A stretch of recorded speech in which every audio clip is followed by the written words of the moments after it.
This is Andi Purewal for Boxing News. I'm joined by Michael Conlan here in God's country, Birmingham. Michael, how are you doing? I'm good, mate. I'm good. I'm just here, obviously, for Lewis Crocker. Mick, obviously we'll come on to yourself shortly. Lewis Crocker, Conor Walker. Talk to me about this fight. You're getting a lot of abuse there from people to our side.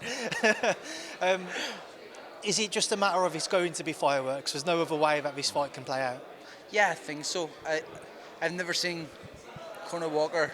I've never seen Walker take a step back in any of his fights. I remember the first time I seen him was against actually Sam Antwi on Williams Eubank undercard, and I was going, what a fight and what an atmosphere. He brought a fantastic support, and he gave it his all in that fight. Sam was too good for him, but it was a hard fought fight for both of them. What does this fight bring out of your man that he hasn't had to come across previously? What does Lewis have to do here to kind of show that he's got that nitty gritty, if you will? I already know Lewis has the nitty gritty. I've seen it come out before. He's fought good opponents, even during the lockdown and stuff. He was fighting guys, and I was going, these are going to test him, and in a sense they did a little bit at that stage of his career, but he came through with all stars on board. So I think this fight is a match made in heaven for the fans, and I know how hard Lewis punches. I've been told, it's like someone was saying to me today, even when he was a kid they used to spar him, someone way older than him used to take him around in the ring, but he says when he was coming forward, just his hands up, he says his arms wouldn't move when you were punching him, and he's only a kid. Is tremendous power, probably pound for pound one of the best punchers in the country. Is it as dangerous as what Eddie Hearn thinks? Is it not necessarily a 50-50, but edging towards that kind of percentages when you divide the fight up? Nah, I do favour Crocker in the fight in terms of percentages. Maybe 65-35. Although I do think it is a harder fight than Paddy Donovan. We're going to come on to Paddy very shortly, and we'll come on to that now. So I've seen Paddy saying that he's signed an agreement of sorts to fight Lewis Crocker. So what can you tell me about that? So Jamie's obviously dealt with that, because I didn't know that until I read it myself. So if they've signed, it's fantastic, and he's got to cash his checks now. Is that a fight you expect to happen next, when provided that Saturday goes to plan? We will see Paddy Donovan and Lewis Crocker square off this year. This year, yeah, in Belfast. Why do you feel that Conor's a much more difficult, or at least a more difficult test rather than what Paddy is? Just his style, man. His style is so aggressive, and he works so hard. He's going to be there all night unless Lewis puts a dent in him, which I believe he will, but if he doesn't, who knows how it goes. In my opinion, I think Lewis wins by knockout, but in a fight where he has to answer some questions, and I think this could bring out the best of this Crocker, who we haven't even seen yet. You know what I mean? I know how talented he is. He's not just a big puncher, he's a skillful boxer. He can do whatever he wants to do in there. He just chooses to go to war because he knows he has that equaliser just to end it when he wants to. He somewhat burst onto the scene more so, obviously, when he fought on your undercard against Tyrone McKenna. Yep. What more do you feel like we haven't seen yet? With Tyrone's actually is a late welterweight, you know what I mean? But Tyrone is a tough man, and Tyrone says the guy punches scary hard, and if Tyrone's saying that, he must punch, you know what I mean? So I just think you haven't had to show you his skills yet, because he has plenty of skills. I don't expect to see him on Saturday, because I expect just war and something that he loves and craves, and was going to be right in front of him for it. Where's the guidance in terms of, say, after a Paddy Donovan, then, provided that, say, if these are to be the next couple of fights, well, Saturday goes for plan, and then you fight Paddy, where to next? What's the route you like to see him go? I think the Paddy fight will be an eliminator for the WBA. I think Gazaev, Gazaev have it? Or however you say his second name, I think it's begins with the Uzbek, yeah? Shakram Giasov. Giasov, bang, that's it, yeah. So I think he has it, and that could be the fight after, or it could be one in between that and then that one. But I think he's got to come through these and look good doing so. He can't It can't be like hard-fought fights and then throwing them in the world title fight. We're not about that. We're about managing the fighter career correctly. And, if he ain't ready for them at that stage, there'll be an intermediary fight in between. But I do believe he is ready. I do believe that this fight here sets him up perfect for the Donovan fight, because he may have to use his skills, who knows? He may want to use his skills, who knows? But by all means of what they're saying, it's going to be a toe-to-toe war. Mick, coming on to yourself, obviously since the fight with Jordan, we've kept in touch, messaged every now and then. When we've seen each other, it's still been kind of, you're just taking your time with things, seeing where you wanted to go and which position you wanted to find yourself in. I've seen you've started to do a few more interviews now. You're obviously back talking to me as well. And you are planning on returning, trying to get back into that world title frame. What made you settle on making that decision in the end? I took a lot of time off. Time that your body needs, time that I've never done before. The longest I've ever been out of a boxing gym, in all seriousness. I didn't throw a punch until the end of May from December. So it's a long time. And I ran a marathon in between. And probably running the marathon made me realise, what the hell am I doing this stuff for? I need to get back to boxing. So yes, Kay, I need to get back to boxing. So that's what I says. Let's get back to work, because that's what I'm really good at. And now I've done the marathon 2:55, so it's a serious time, sub 3. So sure, there were Runners Running Club who got me through it and helped me through some dark times, if I'm going to be honest. But yeah, when I was in preparation for it, I was like, nah, I've still got more here. There's still a lot of drive in me, still a lot of fight in me. And I know the things before the last fights. I don't need to go over anything again. It wasn't right, but it is what it is. You make your decisions and you pay the consequences of it. You stay with the consequences, I suppose. But it is what it is. Mick, you're obviously, you're a decorated amateur. You've fought for world honours on multiple occasions now. Is it something which kind of is nagging you in the back of your head almost, that you feel like you are able to and you can become a world champion? It's just not happened on the night so far. Do you feel like you're not somebody who could maybe step away from the sport until you've achieved that goal? No. I know I can step away at any time. Like, I'm not fighting for money. I don't need the box. I have plenty of things outside of boxing which, are doing that for me. I was smart in my career with money and and how I spend and what I invested in, and I didn't live the big flash lifestyle that a lot of people do and waste a lot of money. So it's not about money. It's about something deep down inside of me knows that I can still do it. I was a minute and a half away from doing it before. I showed my ability. I showed the talent which I have, and everybody knows it and says about the talent and stuff. But sometimes boxing is all about just timing, isn't it? And if the timing's wrong, it doesn't work. And I think that this final run, because if it doesn't happen this time, it's not going to happen. You know what I mean? So, and that will be it. But in this final run, I need to make sure everything is right. Timing is right. The opponent, everything coming back, the time I come back, who you train with, the preparation has to be correct. Can't be fucking 6 weeks. It needs to be the full fucking 12, like I always do. Did you find yourself cutting corners? No, it was like, that was the reason the last fight was a super featherweight. It was, it was 8 weeks out when it was announced, and I was going to the new coach in Miami, so I was like, all right, happy days. Sees me having to cut the extra few pounds, you know what I mean? But I make featherweight no problem.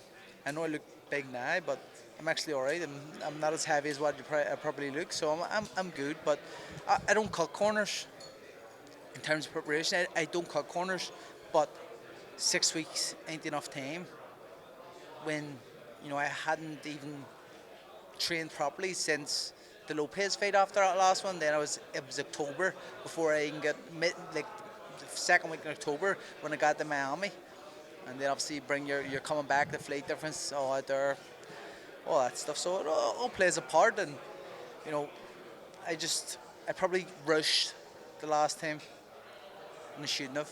But again, we're here. The one kind of, I don't know whether concern's the right word, but obviously the knockouts were hard to hard knockouts to kind of take. Obviously, Yeah, Leewood, Lopez. The Lopez won the tab was through, and I was standing. It wasn't like I was out cold. You know what I mean? I was back on my feet, and I probably could have been up before the bell, but I was back on my feet. The Gill won again, just lack of fucking preparation and things like that. So I don't think them two are heavy. Now the Leewood one I get, I get that was a heavy knockout, but the other ones, no. It's not a worry. The reason I bring them up is obviously the question mark over the punch resistance. Yeah. What are your thoughts on anyone who might Yeah. question that now? Listen, people can think what they want and say what they want because I don't control them and I have no control over what people say or think. I know myself what it is.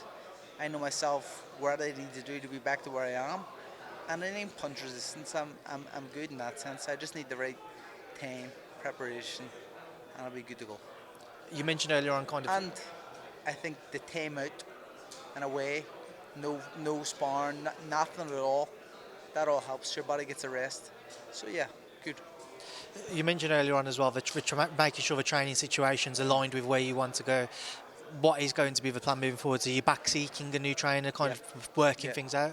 Currently looking at a few trainers at the minute. I've been in Sheffield, I was in Barry, training with a coach today and yesterday. I was in Sheffield Monday, Tuesday. I'll go to Liverpool on Monday. So yeah, I've been busy, man. It's like traveling this country is a nightmare, I had to rent the car because I got a train from London to Sheffield, and I was like, fuck this, I just need a car. So I went and rented a car and just started the drive around everywhere. It's much better. When you've boxed for as long as what you have, both amateur and pro. 25 years. Yeah, and you've experienced so much. When you are looking to work with new trainers, what do you actually look for? Because at this stage in your career, I don't imagine it's you learning more and more, but maybe tweaking little bits of Tweaking. what. Yeah. Tweaking. Fixing mistakes, spotting mistakes, and tweaking them. Because there is mistakes, listen, nobody is perfect, you know what I mean? Everybody has mistakes. Different trainers spot different things. But even over the last few days, there's a little bit to learn. I've done with the two coaches I've worked with. I've been really impressed by them.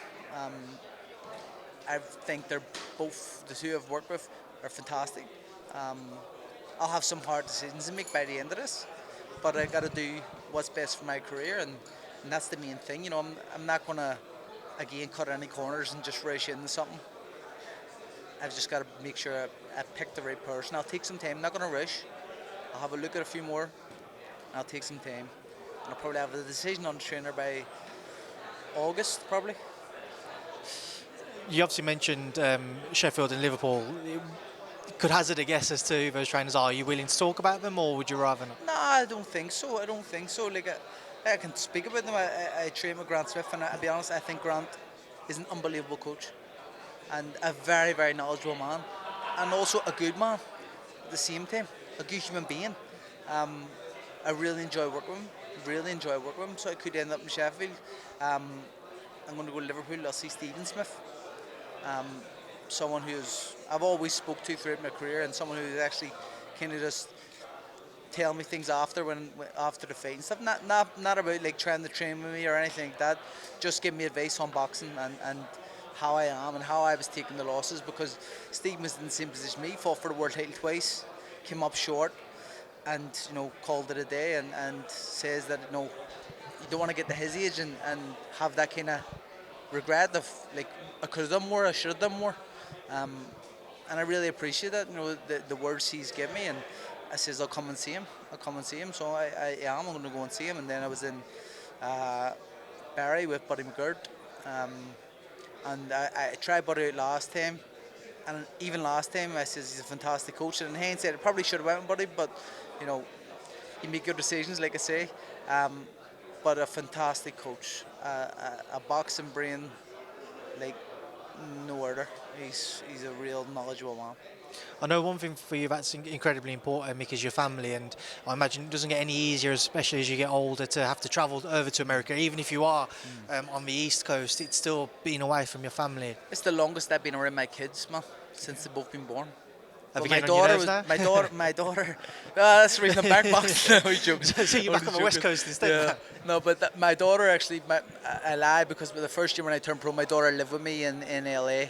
But since my son's been born, it's the longest I've been around, and even coming back over is hard. And he's 5 and he's 6 next month, but he finds it hard me being away. I know he does, and it definitely is hard, Mum, when you're away from them. And I'm just back from Portugal. I was in Portugal with him for the month, and we had a great time. And it was time well spent. Spent with what truly means something to you. The most important thing is my kids. You know what I mean? Do you think that's going to play more of a factor? Not that he wouldn't have done previously, but more of a factor in you kind of looking for a coach who's UK or island based? No, listen. I'm of the mindset now that whatever it has to be, it has to be. Whatever has to get me back to where I need to get back to and achieve what I need to achieve, I'll do it. If I have to go to America, I go to America. If I don't, so be it. I don't care. Like after my last fight, I was half going, that's it. No, my daughter started shouting and says, no, you're not done. You're not allowed to stop. You have to keep fighting. And I'm like, all right, sir, love. You also mentioned obviously featherweight is you can make it comfortably still. You see yourself progressing back there. What's the plan then? What's the route back to trying to find that opportunity? If I'm going to be honest, I think back-to-back losses in Belfast. I'm due a soft touch, just to get the confidence back, get things moving again, new coach, all that stuff. And I don't want to do it in Belfast right away, not the first one. I've spoke to Madrimov and stuff, spoke to Frank, and I says, let's go away for the first one, and then I'm happy to move back. But no, I just need to kind of start to get the wheels turned first. What's the ideal kind of date that you'd like to be back out there? Towards the end of this year, maybe starting next year, who knows, until the setup is right and the time is right, which I have, it'll be what it has to be. And as I say, like the break from boxing does the body good, gets the time to rest and recover and, kind of fuel up again. The featherweight division, it's still there, it's still open, nobody's really stamped their mark on it despite victories for certain champions and what have you. You mentioned conversations with Madrimov. I'm sure they'd love to have somebody put right the recent Ray Ford loss against Nick Ball if they could. What would you make of a potential fight with Nick Ball? What have you made of Nick's kind of come up on the scene, if you will? He should be a unified champion now, if I'm honest. It was a close fight. I actually scored the Ford fight against him by a round, but you couldn't really call it. It could have went any way, really. It was a great fight. Nick has been fantastic. All credit to him. Kid from Liverpool has worked his balls off and got in that position and should be a unified champion. But yeah, listen, if it's down the lane, it's down the lane. I know we are talking down the line, but are there any fights in particular that do kind of whet that appetite, that stand out? No, mate. It's just all about getting back. I ain't looking too far ahead. Looking what's in front of me right now. Simple as that. I'm not going to be this guy calling this, calling that, saying this, saying that. I'm taking more of a backseat and just focusing on me and getting back to being me. Just a couple of fights to quickly end on before we wrap this up. Somebody who I know you've probably been on the amateur circuit, not necessarily fought, but crossed paths at certain times. Israel Madrimov getting ready for a Terence Crawford fight. Yeah. What do you make of that fight? And somebody who would have seen him in the amateur days, how difficult of a fight. He's a fantastic fighter, man. He's a fantastic fighter, so talented. But Terence Crawford is Terence Crawford. And, the top 3 pound for pound, can't split them, so they're all number 1 really, and Crawford's one of them. Crawford and the Usyk. So yes, it's a hard fight at times at the start, I think, because Madrimov is so athletic and punches hard and so unpredictable at times. But Crawford is he's the grand master, isn't he? He's gonna figure things out and I believe stop Madrimov. You think you'd stop him? The reports then of a potential Canelo Crawford fight, do you think that might be one too far for Crawford? Possibly. I know people are saying Canelo doesn't want it and stuff, but it's a lose-lose for Canelo. He beats Crawford. He beat a small man. He beat a blown-up welterweight, they'll say. And then he loses to Crawford. He lost to that. You know what I mean? You're going, come on. I think it's financially it's fantastic for both of them, but more so for Crawford. But do I think it's the right fight for Canelo and even Crawford? No. Would I watch it? 100%. But you know, it doesn't whet my appetite. No. One final fight, just to get your thoughts on, been reports of a potential Anthony Joshua and Daniel Dubois fight for Wembley. Yeah. Two fighters with kind of a resurgence of their careers, performing very well of recent. What would you make of a potential matchup there? I think Joshua's found the right trainer with Davison, and he looked fantastic. You know, against the Mayfair, albeit, but you know, you've seen what Nagano done to Fury, and he caused a lot of problems. So he has something about him. You know, he's strong, but he just came against, you know, a proper hard punching heavyweight in terms of Joshua. But his performance before that was class.